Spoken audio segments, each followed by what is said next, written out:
Hello, everyone. This is Fire Chief Paul Dowd with Albuquerque Fire Rescue. This podcast is designed to bring you helpful training and best practices and some additional resources that you can access from anywhere. So thank you for joining us and enjoy today's episode. Welcome, everybody. This is an AFR podcast. Today, I'm joined by Captain Rob LaPrise and Chief Chris Ortiz. Welcome, guys. Thanks for coming on. Thank you. Thank you. All right. So today's topic is going to be MCEP calls.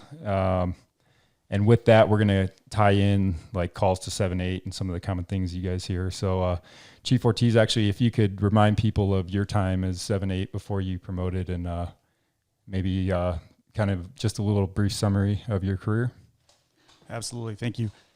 So EMS Chief Chris Ortiz, I've been with the department now just shy of 16 years. Spent roughly 2 years prior to my position here as the B shift 7-8. Currently serving as the EMS chief for Albuquerque Fire Rescue and handle a lot of the administrative and operational items that deal with EMS. So loving this department. A lot of great things have come from this EMS division, and I attribute a lot of the success that we've had in the EMS division to the 7-8s and what they've done over the years. So I'm really appreciative and happy to be here. Awesome. So I think you'd be in a great position to just define a MCEP call for us, and then maybe talk about the unique position that we're in to have the consortium docs that we're able to call on scene. So the MCEP, or the acronym is Medical Control Emergency Physician, is a physician that we can call on when we are operating either outside of our guidelines or we have a difficult case or a difficult refusal on an EMS scene. Here in Albuquerque Fire Rescue, we have the unique position of having the EMS consortium through a collaboration with University of New Mexico Hospital and the EMS Academy. So to give some light on what the EMS consortium program is you have a fellowship for 1 year where emergency medical physicians are studying essentially to become medical directors for an agency much like ours. So what it does, it gives them an opportunity to work alongside EMS professionals, both the fire-based and non-fire-based EMS, to be able to craft their skills, to be able to eventually become medical directors of their own organization. So we have the luxury of having that capability. Now what we've done is we've crafted it to where the 3 EMS consortium fellows are assigned to A, B, and C shifts. And they essentially serve as an on-shift medical director that can help us in difficult situations and guiding our craft and guiding our guidelines. Awesome. I think they also have a little bit of on-scene capability too. Do you know what those are well enough to speak on it? Absolutely. So they do have some response capability as well. Obviously, they're in an SUV. They have lights and sirens capability to be able to go to any one of our scenes. They're monitoring the radio. They're available to us 48 hours for each shift. And if we have a difficult refusal, obviously we can call them. If we have a difficult case or we have an emergent situation where we need additional assistance, let's say, for instance, as extreme as a on-scene amputation, then we can call out those emergency medical physicians to the scene to be able to help guide our treatment. Awesome. All right, Rob, so we're going to get into the actual MCEP call. So can you just give everybody an example of what a good MCEP call is going to sound like? And after that, we'll talk about, the important bullet points to remember. Okay, great. So for example, let's talk about let's say you're calling for a DC order on a cardiac arrest. So a good MCEP call. Andrew, can you be the physician? Gladly, yeah. Okay. So, hello, Dr. Andrew. This is Rob LaPrise with AFR. I'm calling today for a DC on a cardiac arrest. This is a 78-year-old female. We found her in a fine VFib. She was down probably 5 or 6 minutes. We defibrillated the VFib once, and since then she's been in asystolic arrest for like the last 25 minutes. We did her end tidal. It's showing like 22. We have now ultrasounded the asystole, and all providers are in agreement for the DC. We think it's futile. That's sort of one example of an organized. Awesome. All right, so maybe we should go right into a bad MCEP call, and then we can discuss the differences and what made the first example so much better. Okay. Hello, Dr. Andrew. This is Rob. I'm on scene with a 78-year-old cardiac arrest. We've been working maybe 30 minutes. And we've given a couple doses of epinephrine, and the Lucas has been running. And she is intubated. And we have an IO. And the family is here, and she is a full code. And, well, we're just calling to kind of get your thoughts on it all and see what you think. Okay. Yeah. So I think that, the first takeaway I have is get to the point, I guess. So I don't know what your recommendations would be, but yeah, it's pretty easy. My recommendations is always introduce yourself, your full name, what truck you are, whether you're AAS 3046 or Rescue 16. Announce yourself. Tell them why you're calling. Exactly. I'm calling for X. And then justify it with bullets below that. And that's usually a concise, organized call. So you have your goal. You're calling for an increased dose of fentanyl. And then justify why you think you should get this order. That way the physician is clear on what you're asking, what their job is. Because we really try to teach the physicians that, if we're calling for an order, most likely it's a legitimate order. You just have to listen to them and make sure it's not crazy.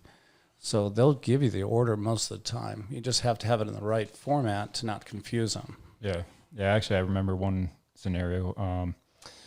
There was a PD was on scene. This guy was suspected of using drugs. He'd been violent in the past. And, our guidelines said you can give or set up to 5 milligrams. So I wanted to, based on the patient's size and agitation level, I wanted to be able to go up to 10 IM just to kind of, have the effect that I wanted without having to have that time interval in between. So, I stated what I was looking for, and, if you explain to them why are you calling, because if it's already in your guideline, you don't need to call MCEP for that. True. Right. And since then, a lot of guidelines have changed. A couple of subnotes on these calls, if I could cover them, is try to get everyone on the same page before you call consortium. Everyone should know someone is calling and what they're calling for, and everyone's normally in agreement. So comms on scene, always so critical. I think we cover this all the time, like effective, efficient communications, clear and concise. Everyone's in agreement. And you can tell the doc that they feel better about the scene. If there is a disagreement, though, that you can't resolve, consortium is another avenue to help settle that. So if there's 2 providers in total disagreement and you can't resolve it on scene, you've tried to resolve it, call the doc, tell them, I'm calling for a disagreement. We have the X patient, and here's what the disagreement is. And we basically want you to settle it, the right form of medicine. Yeah. I think an important piece to remember, and that's a great segue, Rob, but I think the important piece to remember is that although these emergency medical physicians, they, 1, are not on scene, and 2, might not have the field experience that a lot of our providers have. I think what our providers need to remember is that they are the subject matter experts. They operate under these guidelines every single day, call after call, roughly 86,000 EMS calls per year. They're doing the job. Second point is they're on scene. They're seeing all of the nuances of the scene that the physician may not be able to see. So you know what you're doing. When you're making that phone call, you paint the picture for the physician to tell them exactly what you want, exactly what you think, what your recommendations are, and you're just looking for clarification from the MCEP to be able to justify and validate those decisions that you've already made. So not using it as, for lack of a better word, a crutch, you're using it as a way to justify exactly what you know you want to do and why. And ultimately be able to provide better patient care.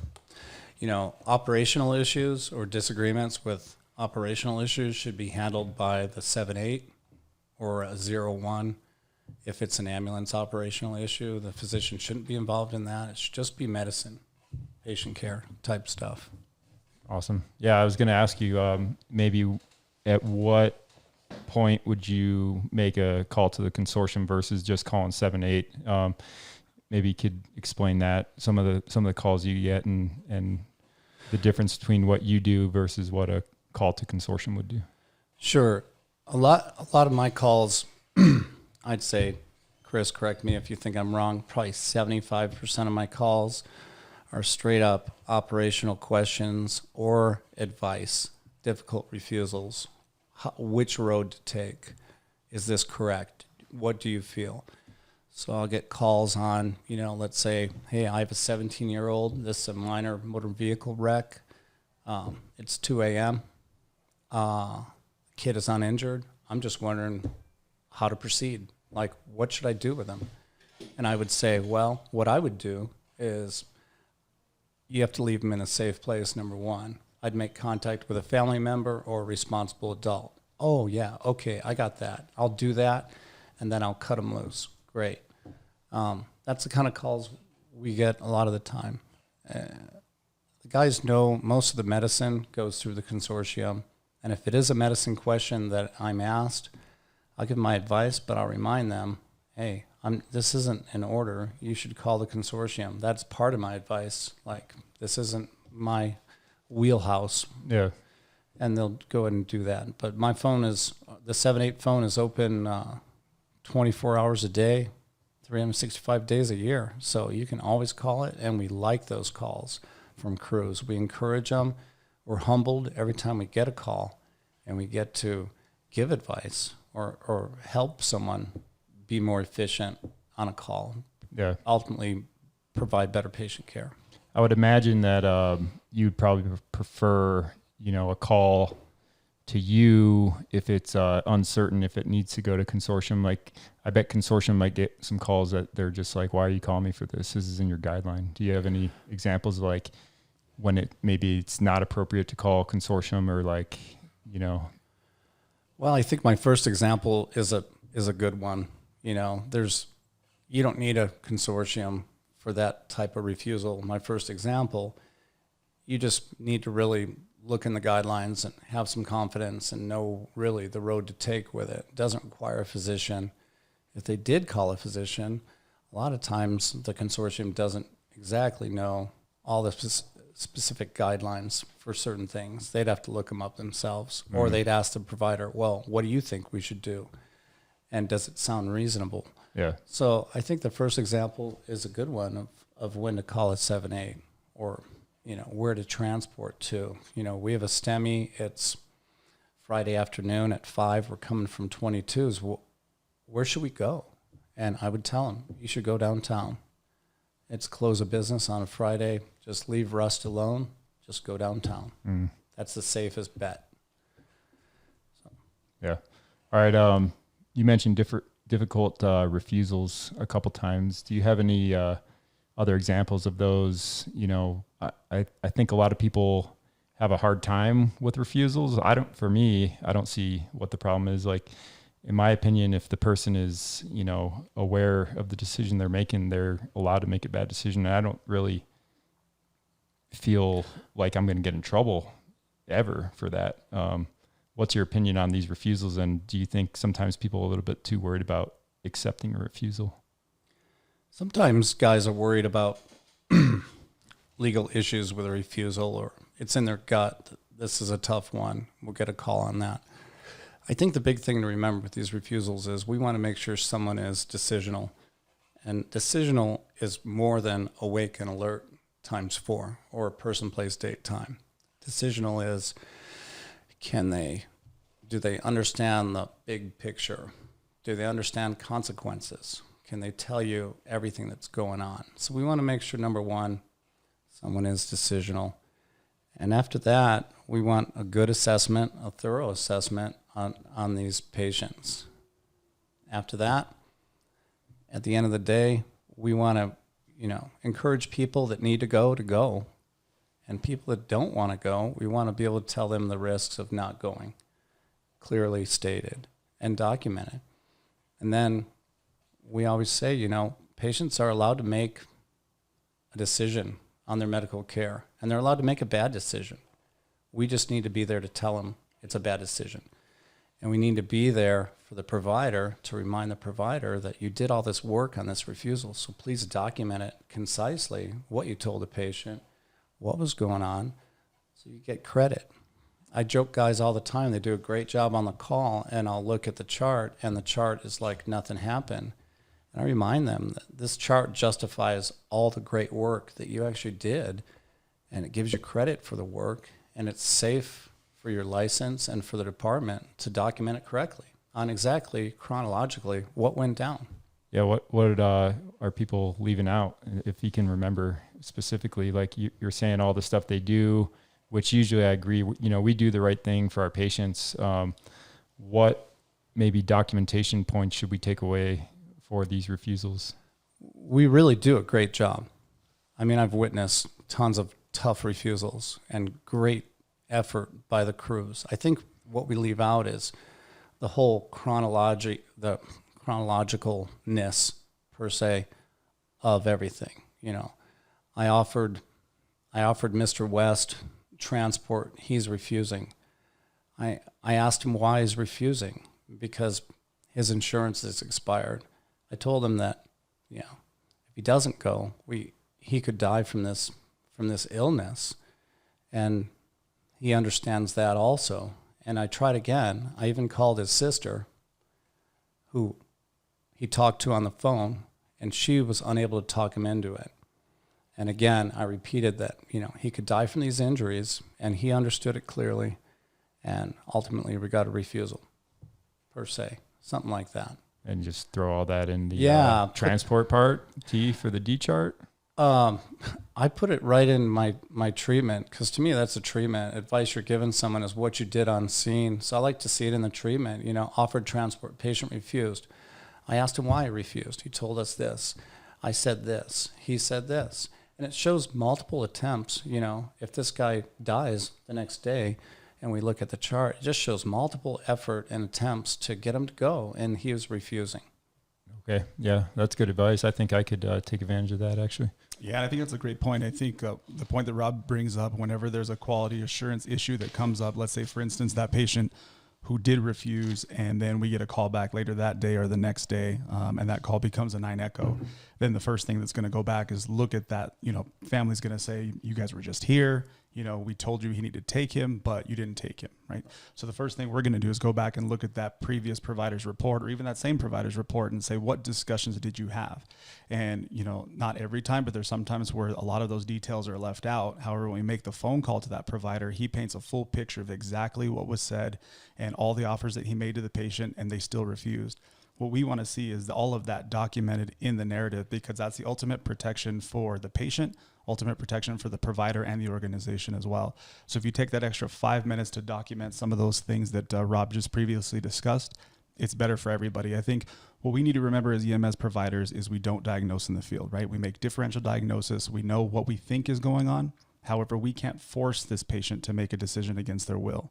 So if we make that good faith effort, keeping that in mind, good faith effort to offer transport to the patient, what their options are, what their risks are associated with that refusal, and we document everything that we said, then you're always going to be good. Nice. I wonder if we should just talk about involuntary transport real quick. Or you want to bring that up later? I had a couple difficult refusal things. So Great. Just real quick, we'll come back to the involuntary transport. The one I was going to ask you about is like the alcohol. You know, I think a lot of people remember that alcohol is going to impair your judgment, and some people think that if you drink any alcohol, you're not able to refuse medical care or transport based on your drinking. Now, what's going to be the cutoff? Because I don't think it's accurate that if you had a beer, that you can't decide what you want to do with yourself. It's not. And, you know, I would never drag you out of your house after something went down in your house and you've had 2 beers. It still relates backwards to, is he decisional? You know, and we described that earlier, so I'm not going to say that, but is he impaired? Can he not make a decision? Or is he decisional? Is his gait okay? Can he walk? Can he get around? Is he in a safe place? That's one thing people forget. You know, a guy that's had a few beers in his house that's going to stay in the house, I think we have a more liberal view towards him as a guy that there's an issue and he's on Montgomery and San Mateo and has nowhere to go. So I think it really goes down to, you know, is he impaired or not? Can he walk? Is he in a safe environment? Would you agree, Chief? Yes, absolutely. And I think it's always situation dependent, of course. I think that same individual, you know, an intersection, the office's concern is if we leave you here, are you going to stumble out into traffic, right, and hurt yourself or cause additional injuries? So that's one of the pieces that you got to think about when you're making your decision on whether this person can refuse or they can't refuse. Along those same lines, just because a person may be experiencing homelessness or may be living at an intersection doesn't necessarily take away their right to refuse care or refuse transport. True. So I think you got to look at the entire picture. I don't think there's a set black and white guideline that you can set for, hey, if you're here, you do this. If you're here, you do that. I think it's just taking that full picture, remembering those words, a good faith judgment that this person understands the risks if they don't go to the hospital, and they have a plan in place that if we don't go with us, they're going to be in a safe and secure environment. So I think I wish it was easy enough to be able to put into guideline, but unfortunately it's not. So I think as long as you're making that good faith effort on their behalf to give them all of their options and the risks associated with those options, that you're going to be in a good spot. All right. I would imagine that what we just spoke about for alcohol and being impaired does the same apply for psych calls. Because, you know, there's probably a situation where that person may not be aware of certain things ever at any point in their life, you know, so those seem a little bit tricky sometimes too, those psych calls. And for me, I fall back a lot of times on what environment are they going to be left in? Are they going to be left on the street? Because if they're displaying erratic behavior, you know, and there's a risk of going into traffic, that's one thing. But if they're, you know, with somebody that cares about them, then that's a different. So what about the psych calls?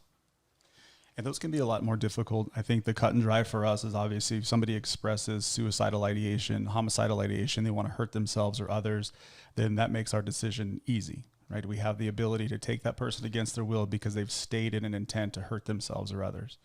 I think the gray area comes when you have somebody in a mental health crisis who maybe that is their baseline. Then it's good to get a history from either them or somebody who might know them. Again, it's going to be situation dependent, but you always have to think in terms of, is this normal for this patient? Right? Is there a mental health crisis? Is it something that's going to be acute that needs to be addressed and there's a medical underlying issue that's causing this psychosis, for lack of a better word? Or is this baseline for them? They can still make decisions. They know what's going on. They're just having a bad day. And I think having that complete dialogue with them, getting to know them, taking, again, that extra 5 minutes on that scene to answer all those questions, that can really help.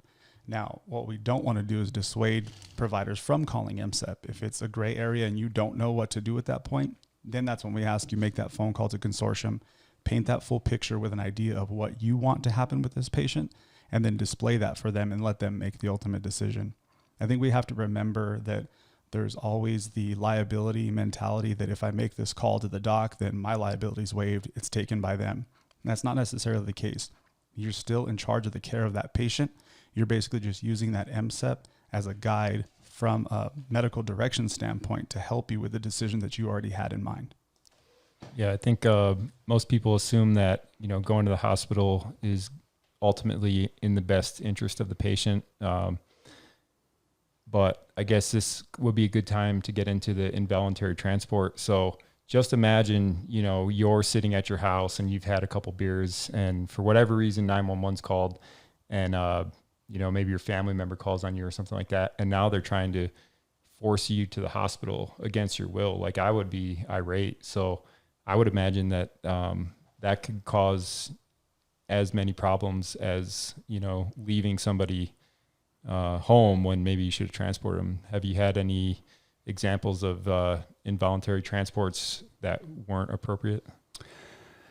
Sure. I think we're getting a lot better at them and a lot better respecting people's civil rights in this area and doing less involuntary transports nowadays. But there's been some calls where it's been some questionable involuntary transports, and it's always relates back to, I'd rather, instead of talking about cases, relate back to, why it happened. Why it happened.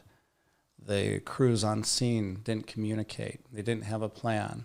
A physician got involved, maybe a non-EMS physician, maybe an MCEP, who felt by the phone call, relating back to what we first started at, that got the feeling that no one knew what they were doing.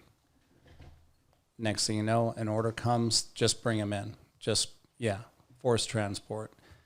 And they get short. And that's why, I think we have to methodically work through these calls and really give them our best. If you look at the state statute, it says basically good faith decision by a licensed provider, EMT, with someone who has a life or limb threatening injury and who's non-decisional. I'll just transcribe some of it. Non-decisional, and with MCEP, either written or verbal.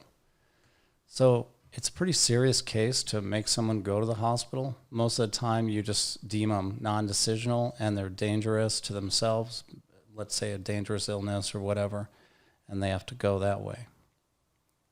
Does that describe it well enough? Yeah. So I guess some examples of, non-decisional, if you're severely impaired by drugs or alcohol, I'd imagine we get those calls a lot where this person is not making smart decisions and they're not able to decide, what's in their best interest at the time. Absolutely. And I'd say 75% of our involuntary transports are suicidal calls that we can verify that they weren't from a third person. Let's say they have a history of SI. They sent a text to a girlfriend. We have the text. It's pretty cut and dry. They have to go. Cases like that, again, good communication on scene, get a plan, be honest with the patient, tell them what the deal is. How do you handle that call? Because for me, as soon as it's a clear cut, it's like you made this statement, suicidal statement, say, those actually seem pretty easy for me to handle. I'm just real straightforward with the patient. I don't know if you could give an example of like how that might go down. If I'm the suicidal one, I send a text to my girlfriend, like, I just don't want to be here anymore or something like that. Right. I would say, Andrew, I'm Rob. I'm one of the paramedics on scene. Reviewed what happened here. I know you're feeling bad. You made a suicidal statement. On that note, we have to take you to talk to someone. And it's not an option. It's non-negotiable. And I would actually like you just to go in peace, and because we have to take you. And then if it gets more complicated, I'm still honest, non-judgmental, and I'll tell you, look, time is ticking by. We have to take you, and we definitely want to go peacefully, but I can, in 20 minutes, you're going to be at an emergency room, whether or not we have to restrain you or you go peacefully. But that's just the deal. And a lot of times, if you're honest like that, they just sit down on the gurney. They're like, cool. Don't make it like, do you want to go? Of course they don't want to go. Yeah. So it's kind of a leading question that just starts a dispute. Would you agree? Yeah, I'd agree with that. I think that Rob's point of taking the time to communicate with them, showing empathy to their situation, maybe you don't relate to it, right? You don't have the same mental health crisis they're dealing with. You don't know what's going on in their life because you've only met them 5 minutes ago. But I think it's important to take that time to build that rapport, not have a group mentality where it's, 4 or 5 people standing around them telling them what they're going to do. Right. But maybe have one provider step aside with them to have that honest dialogue to say, look, the statements that you made, I realize they may have been made emotionally. However, we are bound by the fact that you made those statements. We want to make sure that you're taken care of. So this is what we have to follow. We're going to get you down there, let you talk with somebody, and assuming that everything's okay, you'll be on your way.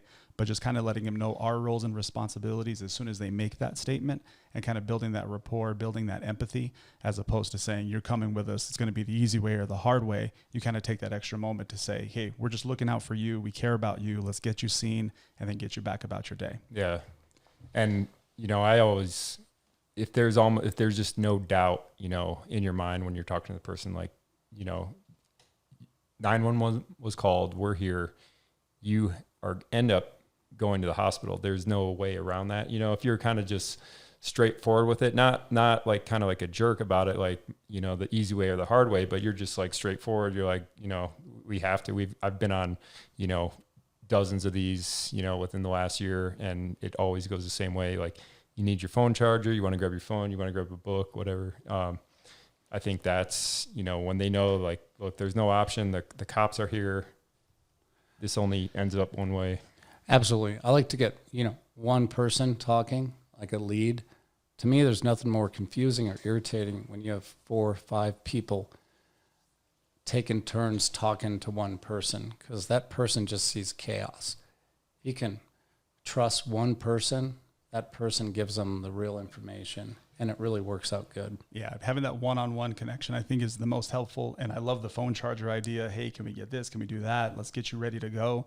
One of the big ones I know we all encounter on scenes is, what can I smoke a cigarette? Mm-hmm. And honestly, maybe some of us don't smoke and we don't want to be around cigarette smoke. I let them smoke. But if we take that extra 2 minutes to let them smoke their cigarette and then we get going, a lot of times you'll be able to avoid a lot of confrontation on scene just by giving them the power to make the decision. Yeah, I'm going to smoke the cigarette real quick and then we'll go. Treating them like a human being, I think, is what we all do. We're all good at.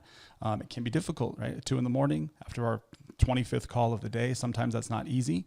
But from a safety perspective, for not only the patient, but for you and your crew, if you take that extra 2 minutes to just build that rapport and humanize them, it's going to make a huge difference. I agree. If I can give a guy 4 drags on a cigarette instead of restraining him, I'll do it every time. Yeah. I don't care how long it takes. Yeah, that's easy. All right, so I think something else that complicates the issue, we talked about like drugs and alcohol, maybe psych calls, but when APD is on scene and people are in handcuffs, that, for at least for me, that kind of always throws a wrench into it of like, well, what is this person's, what are their rights now at this time? Like, they're in custody, they've got handcuffs on, like, are they allowed to say they want to go to the hospital for a stub toe? Where does that, them being under arrest, where does that affect their treatment? I think one of the best places to start, and what I always did as a field provider, was making contact with APD first. We show up on scene and there's typically APD officers around the individual and they're sitting down, maybe cuffed, maybe not. I think pulling one of the officers aside, whoever the lead is, and finding out, is this person in custody? Are they under arrest? That's probably step number 1, because then it starts to guide your decision making from that point. From an EMS perspective, however, that doesn't really change things. It just kind of just alters the dynamic a little bit and there's more discussion between you and APD. So for instance, if that person is in custody or not in custody, we're being called out for their medical needs. That's why APD is requesting us, or that's why the patient's requesting us. So at that point, irrespective of their custodial status with APD, they are the patient and they're going to be making the decision for their health care. So if we think that it's just a stub toe and, oh no, you're going to be fine, or they're saying I'm having chest pain, we can't disregard that in any capacity. We have to treat the patient, honor their decisions, and offer them the same transportation to the hospital as we would for an individual sitting in their home. Yeah, I just had a call the other day. It was a weird one. Apparently, when APD uses force, they call a rescue out to check the patient out. So that's in their policy. Actually, I had one more thing I want to bring up about policies at a nursing home. I'll hit back on that later. But with the APD policy, they use force. Now they have to call a rescue. But I don't think they're always prepared for what's going to happen when they call a rescue. They're like, well, we just want you to check them out. I'm like, well, I showed up and now the person says they want to go to the hospital. So, you know, what do you want me to do with this? Do you get called out for that a lot, Rob? Excuse me, all the time. It happens a lot. And when I get on those scenes, I usually make contact with the sergeant. Obviously, the patient who's handcuffed wants to go to the hospital to get evaluated for something. APD called us out. I always explain to the sergeant that, you know, you guys called us. We see him as a patient. He has rights. He's requesting transport. We'd like to be able to do that for him. And then it gets into a whole custody issue with them. And if you want me to talk about the handcuffs and all this right now? All of it, sure. Because, you know, my situation, this guy was in handcuffs. They used force, which is why they called us to checked this patient out. He didn't want to go to the hospital, but, then sometimes you have issues of like, if the patient says they're fine, they don't want any treatment, well, now they have to sign a refusal. And sometimes the cops are, unwilling or unwanting to unhandcuff them because they were just struggling with this person. So there's so many issues. Another one I think about is, if this person is in custody for, say, a violent crime or, stabbing somebody, and they're going to get transported in the ambulance. A lot of times the cops don't want to leave their car on scene and have to ride in the back with you to keep them handcuffed. So all of a sudden now we're just going to take this guy out of handcuffs and have him ride into the hospital with you. And then, my mind always goes to like, what happened to the scene security? We had cops here protecting us. And now if we're just going to let this person out of handcuffs and assume he's going to be cooperative with us the whole time. Sure. Let me cover the physical signature of a refusal first. If you have a dangerous person in handcuffs that APD doesn't even want to take off the handcuffs so he can sign a refusal, don't make him sign. There's a witness there. You can just put patient is unable to sign due to handcuffs and have another person on scene or an officer just witness it, that he doesn't want to go. That way that solves that. As far as handcuffs go, so we have there's a policy on this. If APD wants them to go to the hospital in handcuffs, they can be handcuffed frontwards in their lap, and an officer must ride. Okay. Now, like you said, a lot of times they don't have a car. They have numerous reasons for not wanting to do this. We cannot transport someone in handcuffs without an officer there. And then it gets to the point of, okay, well, we're just going to follow. We're going to put this guy in the truck then. Fine, you guys win. We'll just follow. If the provider thinks it's a dangerous situation, they need to speak up and say, look, I'm uncomfortable with this guy in this situation. It's a safety hazard. We really want you guys to get someone to ride in with him cuffed. And that's cool. That's how we want to do this. And then it could be where you start calling supervisors in that. What do? We restrain. We medically restrain. And there's a difference. We don't do custody. We're not cops. We medically restrain.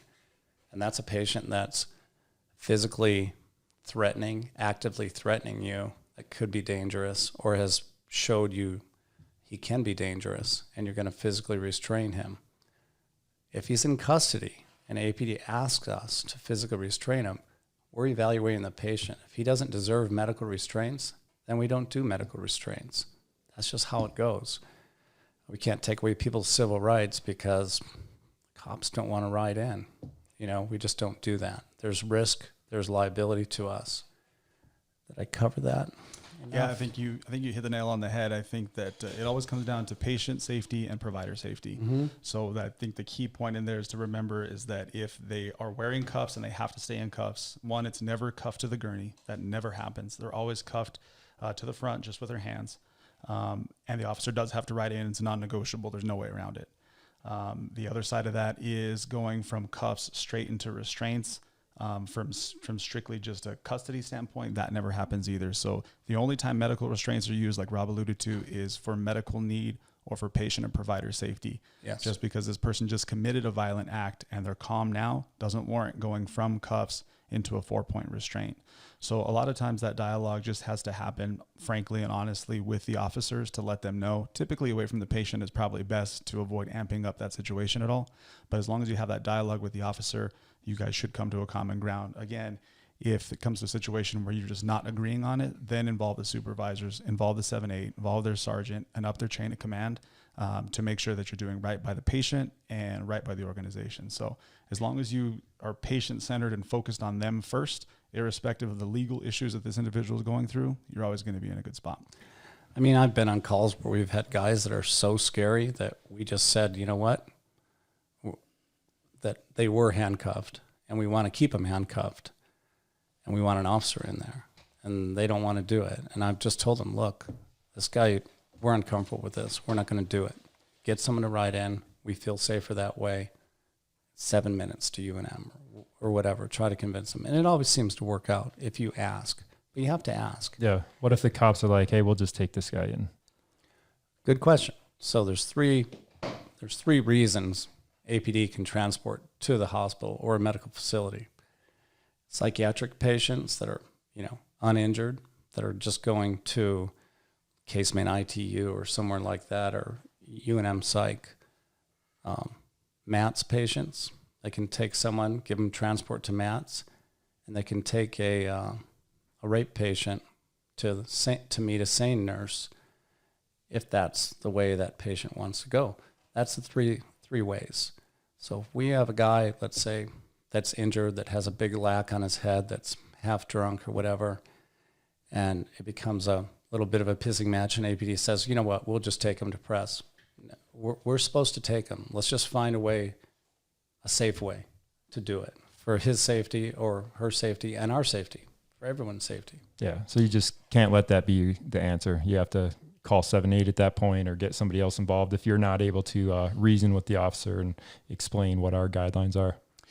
Correct. There's never a circumstance where an officer, APD, Bernalillo County Sheriffs can sign a refusal on the behalf of a patient. So it has, as soon as you're out there evaluating that patient, they're yours. Either the refusal comes from them.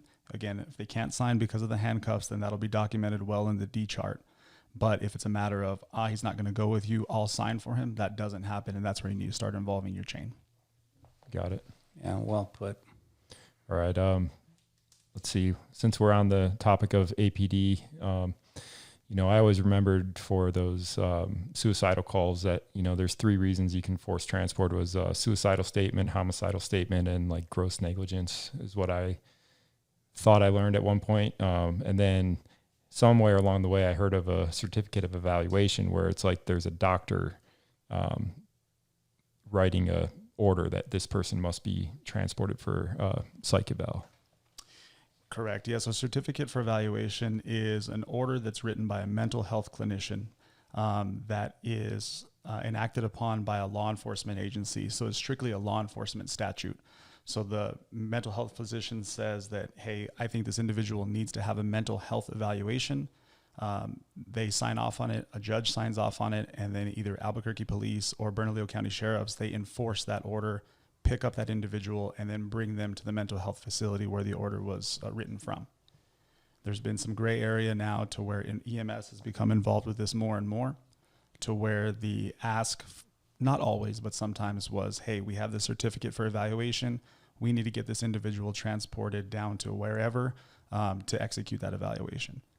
So that's where it gets gray for us, because we do not operate under that statute that law enforcement follows to make somebody go to the hospital against their will. So if we arrive on scene for a certificate of evaluation call, that patient has no medical complaint, they're exhibiting clear judgment, and they do not want to go with us, then that would be a refusal from that patient. The law enforcement officer would be the one that has to enforce that certificate for evaluation and complete the transport. That being said, there's obviously some gray areas. You're going to get there, and maybe there's an individual who may not be exhibiting clear judgment. They don't want to go with us, but you don't think they really understand the ramifications of their refusal. Yeah, there's probably, I would imagine if they have that, certificate for evaluation, there might be some kind of abnormal judgment in the first place, which is why they're being ordered in to the hospital. Absolutely. Or secondarily, you arrive and you find a medical component that you think might be contributing to this mental health crisis. I think at that point, if the individual still is adamant about not going, even though they have a medical condition or not exhibiting that clear judgment, is the perfect opportunity to make that phone call from the scene to either 7-8 first or to the consortium. And, there's no wrong answer either way, because these the 7-8s are going to steer you in that direction if they don't feel comfortable with the decision. So then I think that's when it's important for these certificate evaluations, especially to paint that full picture for the physician that you're calling, to say, hey, we have this certificate for evaluation. Here's what we saw when we got here. Would you prefer that this person gets a medical evaluation prior to being transported for just their mental health condition? And many times the physicians, once they hear the full story, they can make just a better educated decision on the best destination for that patient. Awesome. And sorry, I skipped this one earlier. This probably should have gone into the difficult refusal category. And it's not difficult because of the patient, but when I was at 13s, we'd go to a nursing home a lot, and it was almost as if like the staff just didn't even go to the person and say, are you injured? It's just, oh, this person fell. And then they were like, well, we have a policy where if there's a fall, that this person is forced to go into the ER. That's just their policy. Sorry. And so it's almost as if they think that their policy is going to override the rights of this patient. So those have been some tricky situations. I don't know how often that comes up from the 7-8 point, but a lot. Yeah, that situation. I'm so glad you brought it up.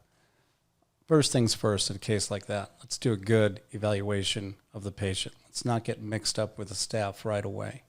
Let's do a good, honest evaluation, good vital signs, really a good history, and see what happened.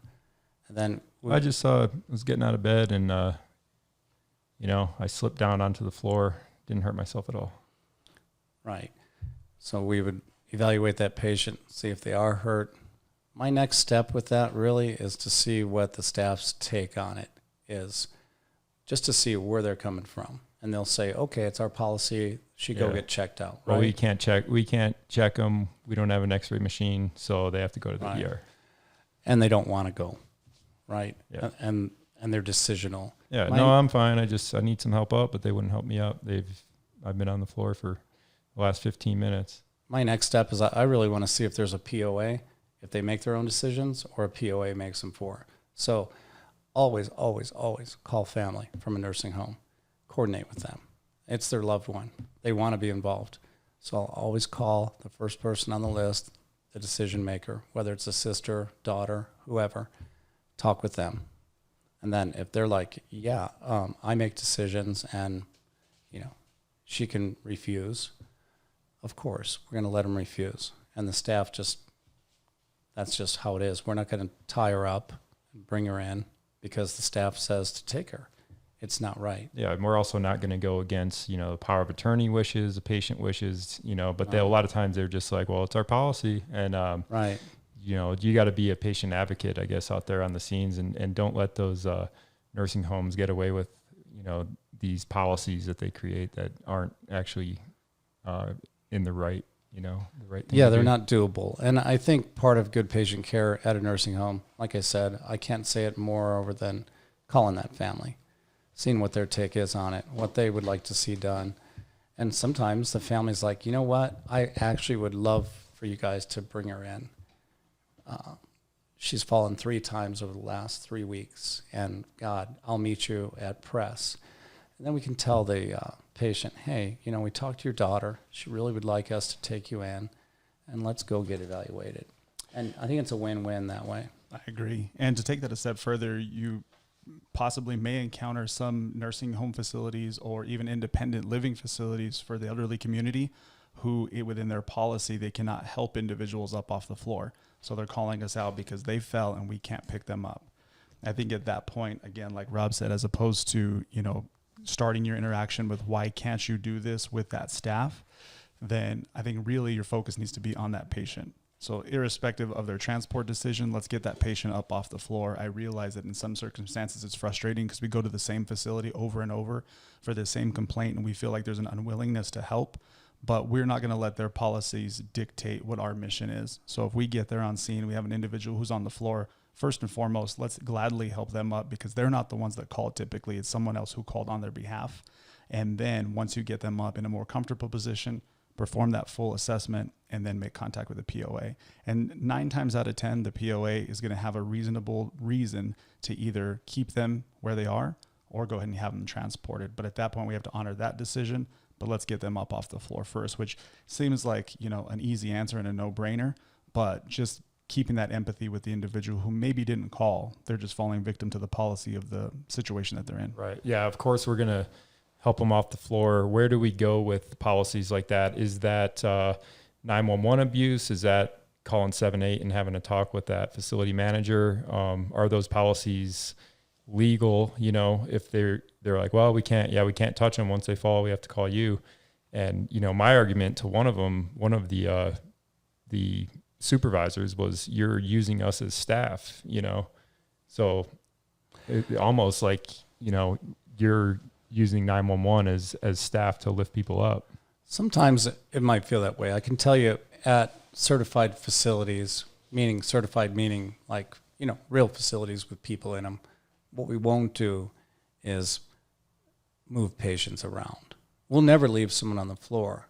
But if they call us to say, you need to move this guy from the bed to the wheelchair just because we don't have enough people, that's the signal to call 7-8 and let's get involved with the staff. Someone's on the floor, it's not the time to argue about who should have picked him up. Let's just get him up and deal with him as a patient. It is what it is. I always tell the crews, if you're going to have let's not fight with the staff. If you're going to have a disagreement, make it over patient care and not your own ego. And every time you argue on behalf of your own ego, you've already half lost the battle. And you've almost always won if your argument is based on the patient. Yeah. Well, if you want to make that argument for patient care, it's like this person's been on the ground for 15 minutes, and as soon as we showed up, they're alert and oriented ×4, and they said they have no complaint. And that seemed like it was not in their best interest to leave them on the ground so long. So that would be my only comeback to that statement, is in the interest of patient care of, why is that a policy, I guess? Well, a lot of these facilities have non-medical staff that are really kind of adult babysitting, watching people, letting someone know if they need help. That rarely happens in a nursing home unless it's a bariatric patient. A nursing home has nurses and techs and people to do that. So it's mostly retirement communities that goes down at, right, Chief? Absolutely, and this has actually been a situation that we've encountered before. And to your point, does that become an EMS abuse issue?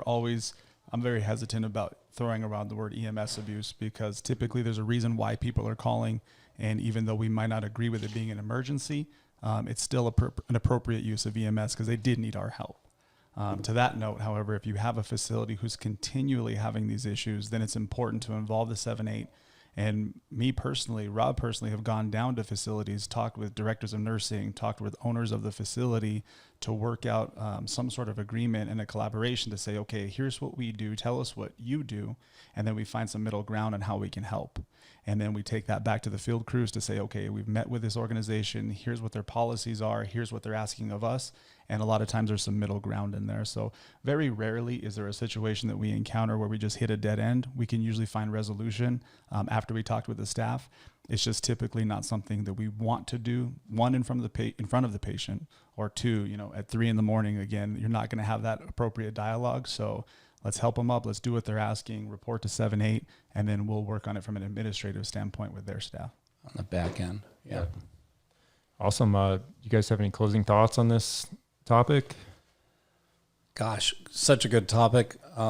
Super excited to get it out there on a podcast as a force multiplier. I have nothing to add. How about you, Chief? Any closing takeaways for people? No, I think I just want to reemphasize the fact that our providers are doing a great job day in and day out, and then doesn't go unrecognized by fire administration, doesn't go unrecognized by the 7-8s. I think we know the hard work that the men and women of this department do day in and day out. I think the biggest thing we ask is that they are able to showcase that by writing good narratives, these difficult situations to where we don't encounter every day, that they put enough in their narrative to be able to paint the picture. That way, if there's ever an issue that comes up from a human resources perspective or a QA perspective, we're able to address it and we're able to defend them. And the D chart is typically when they have the opportunity to do that. And I think it's important also to remember to remind providers to know when to ask for help. You're our subject matter experts, we get that, but there's some circumstances you come across where you just don't know what to do. And I think that's the appropriate time to pick up the phone any time of day, call 7-8, call my phone, and let's help you work through that problem. And if it's more of a treatment issue, then involve that consortium because they're available 24/7.